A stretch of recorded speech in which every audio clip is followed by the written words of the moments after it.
नमस्ते प्यारे दोस्तों। आज फिर मैं अगला प्रोग्राम लेके आया हूँ आपके लिए, और जिसमें हम जिस आर्टिकल पे हम चल ही रहे थे उसी आर्टिकल पे मैं आपको बताना चाहूँगा।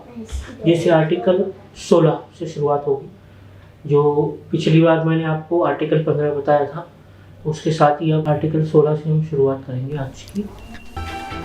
16वां आर्टिकल में पहला है, महिला व पुरुष हर किसी को किसी भी उम्र में बिना किसी जाति व धर्म के रुकावटों बिना शादी कर परिवार बनाने का अधिकार है, जिसमें विवाह के मामले में उन्हें बराबर का अधिकार प्राप्त है। दूसरा है, विवाह करने की इच्छा रखने वाले किसी भी स्त्री पुरुष को एक दूसरे की सहमति से विवाह करने की स्वतंत्रता प्राप्त है। तीसरा है, परिवार समाज का मौलिक अंग है, उस परिवार को समाज और राज्य द्वारा संरक्षण पाने का अधिकार प्राप्त है। जिसमें है right to marriage and protect family. हर आदमी को अपनी शादीशुदा जिंदगी बचाने का पूरा अधिकार है, शादी करने का पूरा अधिकार है।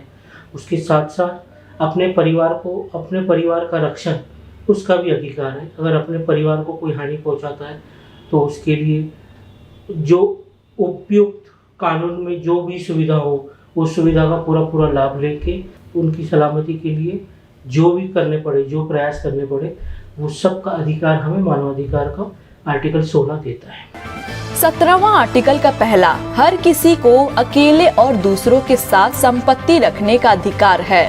दूसरा, किसी को भी मनमाने ढंग से उसकी संपत्ति से वंचित नहीं किया जा सकता। Article 17 right to own property.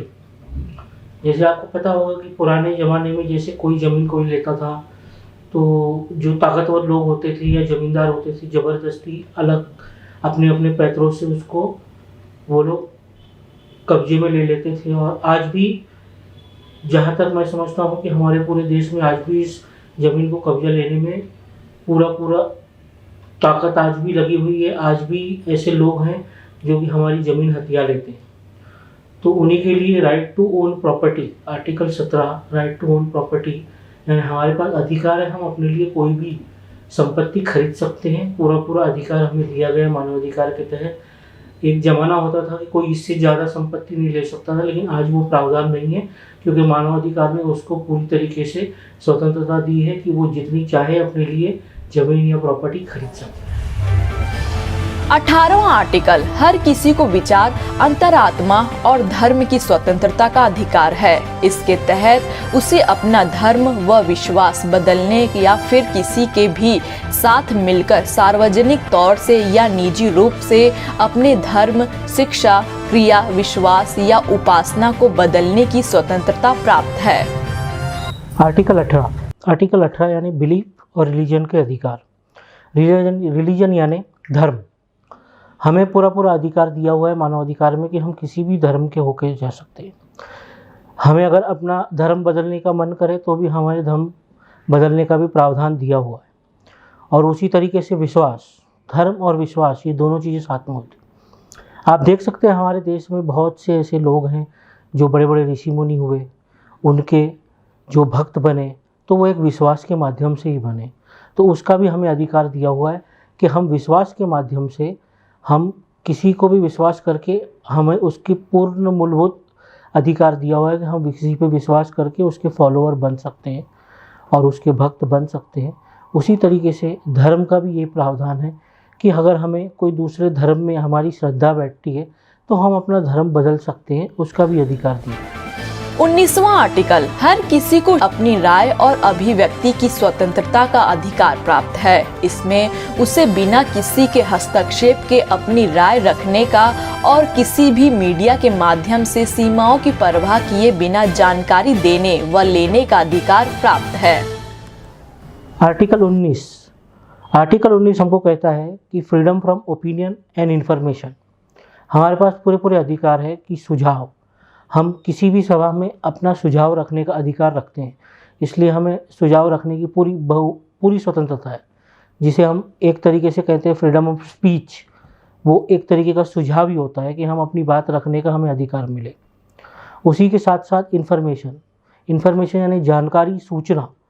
हमारे पास पूरा अधिकार है किसी भी सूचना को प्राप्त करने का। इसी के अंतर्गत जो हमारे देश में जो बिल स्थापित हुआ था, आप जानते हैं राइट टू इन्फॉर्मेशन एक्ट जिसे हम बोलते हैं, ये इसी मानवाधिकार के कानून के तहत, इसी मानवाधिकार के अधिकार के तहत हमें वो कानून मिला था।